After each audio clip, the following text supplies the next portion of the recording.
All right. So it's already bad enough that people are trying to find someone that they could be with. But now the people that are already bagging them, or at least are able to bag someone, are making it harder for not just the other person, but sometimes themselves to retain them.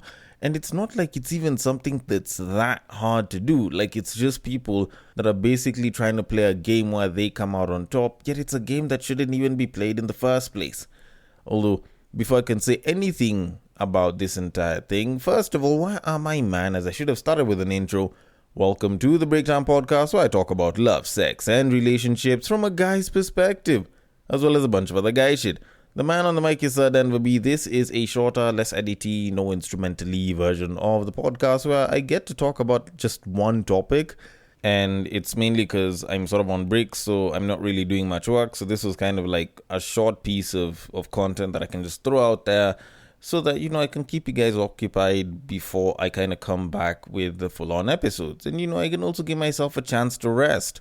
Now, I wanted to talk about something else for this episode, but oddly enough, I'm just going to push it to the next one because there was something interesting that I saw on YouTube not too long ago, which I found to be particularly interesting. Now, it was a video that was done by the channel Charisma on Command, where the guy was busy talking about how there seems to be a shift on masculinity today, especially in terms of the content. Now, the video actually was pretty comprehensive, and it did kind of point out something very, very interesting. He was talking about how a lot of the action movies today, which are basically, when you kind of think about it, the idea of the male fantasy, have kind of changed up from how they used to be back in the day. You look at, the Bond franchise of movies, which is basically like guy fantasy porn at its absolute core. And you look at a lot of the action movies today, and you can see a bit of a difference in terms of how men interact with women when it comes to just, the interpersonal relations that is seen in those movies, or that are seen in those movies. And he was talking about how when you look at examples like Reacher, when you look at examples like Witcher, which are series that have come up in the past couple of years, there's this thing where the men basically do not speak to the women unless they're spoken to and don't interact all that much. They don't make the move to, go after the babe that they want or the one that they're interested in. They basically wait for the woman to kind of throw themselves at them so that intimacy can actually take place. And it was something that I felt was very, very interesting. I didn't even notice that shift. And when you look at how a lot of guys are a lot more averse to taking the risk to hit on women nowadays, you can kind of get that. And, series and movies that are kind of in the same line can sort of reinforce the idea that a guy shouldn't be approaching the woman that he actually wants and, taking some of those risks. But even after watching that, something else kind of hit me. Now, yes, there's the whole idea of, when you see a babe that you like, go out, make the move, blah, blah, blah, take the risk and everything. And that's all fine and dandy. And that's how sort of been a problem today. But even beyond that, and now looking onto the guys that managed to actually bag the babe or are trying to bag the babe, I sort of noticed that there's been a bit of an issue. Now, granted, this could be from this part of the world, not necessarily the West per se, but it sort of relates to the way a lot of people nowadays, you could say a lot of guys, but I'd say that, it happens on both genders, basically will express interest or will seem interested in the beginning, but it's like they'll sort of want to do this thing where they show interest initially. At some point, you could even say that they're love bombing. Then all of a sudden, out of the blues, they absolutely drop all of that interest and act uninterested. And that kind of becomes an issue between the both of you, where it's like now it's like the other person is basically scrambling, trying to show that they are interested, or they're busy trying to show that they still want to be with you. And it's like now you are the one that is sort of acting disinterested. And it's something that doesn't seem like it's that big of a thing, but let me try and put it in an example that would sound a lot more common for a lot of people. Now, take, for example, guy goes, hits on babe, starts talking to her, and it seems like this babe might be mildly interested in the guy or just somehow interested in the guy.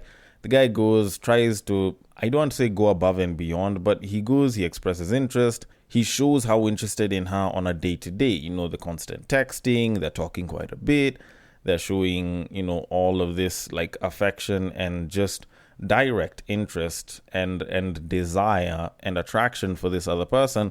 Then at some point they basically kind of almost shut off. I don't say shut off because it sounds like something completely different, but they basically just stop expressing interest at all. You've already gotten the babe very, very interested in you, and it almost kind of feels like it's in the bag, but now it's like there's no interest. There is no expression of interest, and the woman now is complaining that this guy doesn't seem to have time for her. It's like he's always occupied with something else. And at some point, it's like the lady now feels like she has to do more. It's like she has to show this guy that, she's very interested, because it's like, why isn't this guy doing A, B, C, D? It seemed like, there was something that was really, really about to happen, but what sort of happened? And then that sort of self-consciousness kind of hits you. There's sort of an overcompensation or a compensation on the other hand, where it's like now the lady is busy trying to show this guy that she is really interested in dude. And then at some point you will hear the guy will complain and say that the babe is acting needy and clingy, but the woman is saying that the guy is acting nonchalant and disinterested. And from there, now the state of whether the two of you actually turn into a proper relationship or go long term or not happen at all kind of starts to hang in the balance. And it's something that you will most probably notice with like a friend or two whenever they start complaining about a partner. It's like they seem to express all this interest. To some point, you could even argue that they might be getting love bombed or they might be love bombing.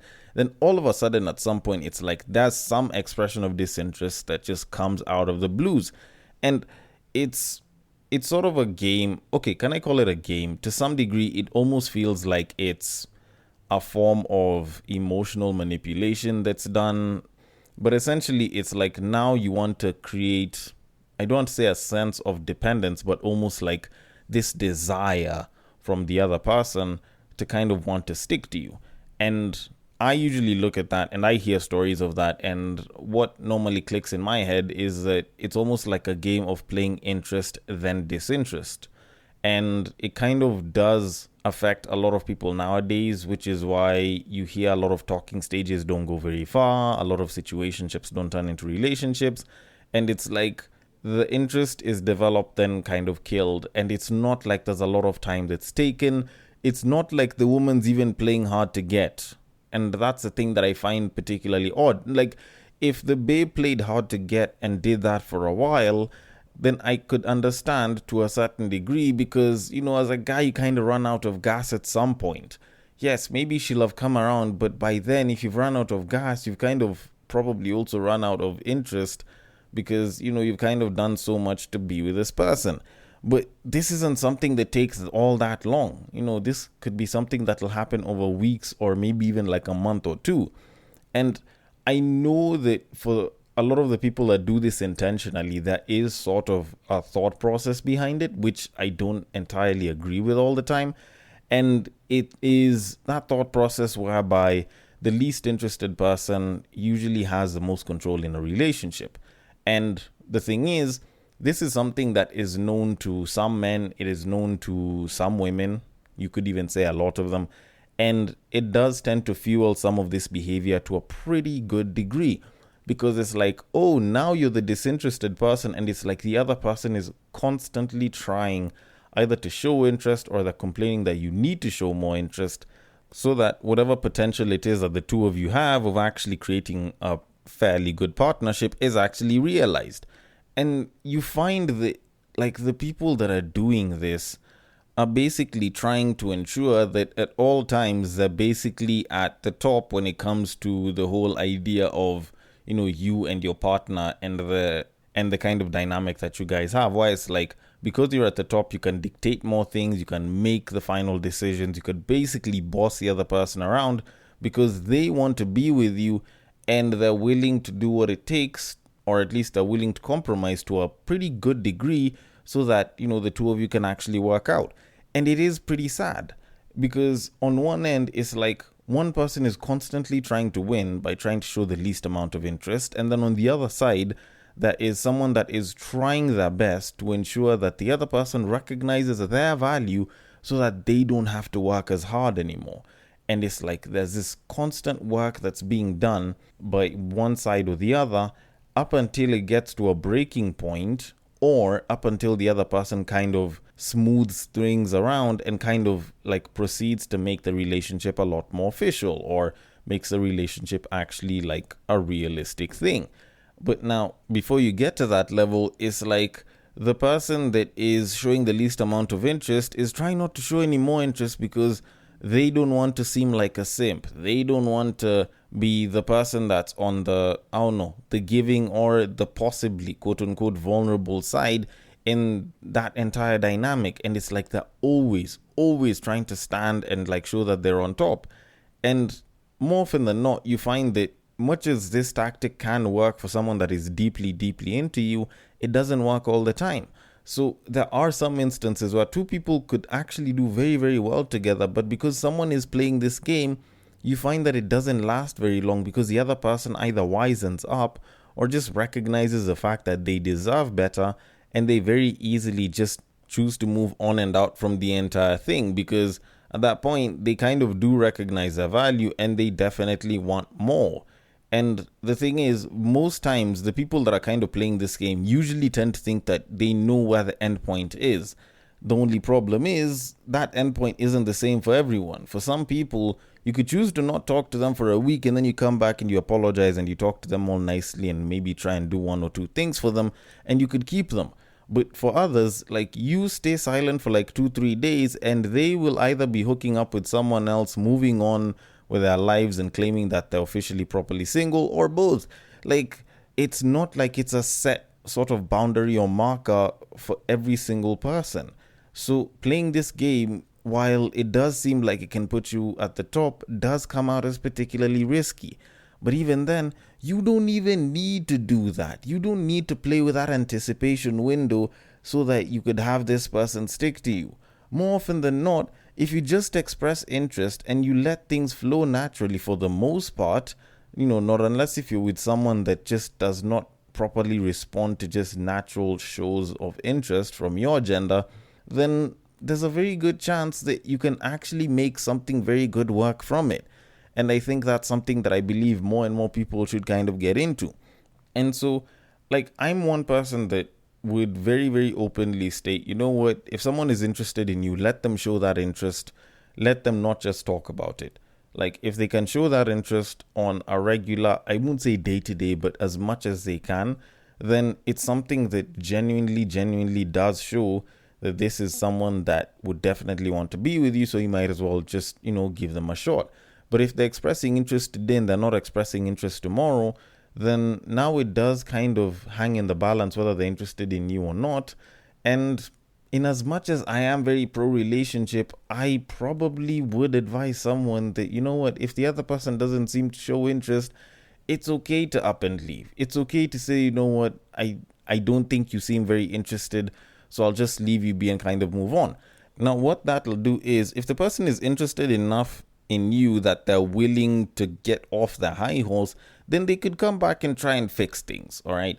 But if the person doesn't seem interested in you, or if they don't want to get off their high horse, then, you can probably kind of move on to someone that doesn't really care about horses all that much and is willing to create a partnership, not based off of where someone kind of lies in the whole hierarchy or in the dynamic of everything, but, just with the interest of creating a good, solid partnership with you, such that it's not the anticipation that is forcing that increase in interest, but rather the interest itself that's being developed that makes the anticipation so much better, or at least so much more healthy, because that interest coming from the anticipation isn't entirely manufactured in some way, shape, or form. And to kind of conclude all of this, what I can kind of say is, manufactured anticipation, which is the kind that I was busy talking about, which comes from such games, it does make for a pretty fun game, quote unquote, for some people, but in the long run doesn't really benefit most. There's a lot of people that lose out on great relationships or great potential relationships just because they're playing this game, and in the long term has never really benefited anyone more than when the two of you express interest and actually choose to actually make the partnership based off of genuine interest and zero manufactured anticipation. Although, then again, I might be wrong about this, so I want your thoughts on it. The DMs are open and the links are usually in the description. Thank you so much for listening all the way till the end, and I will catch you guys on the next break.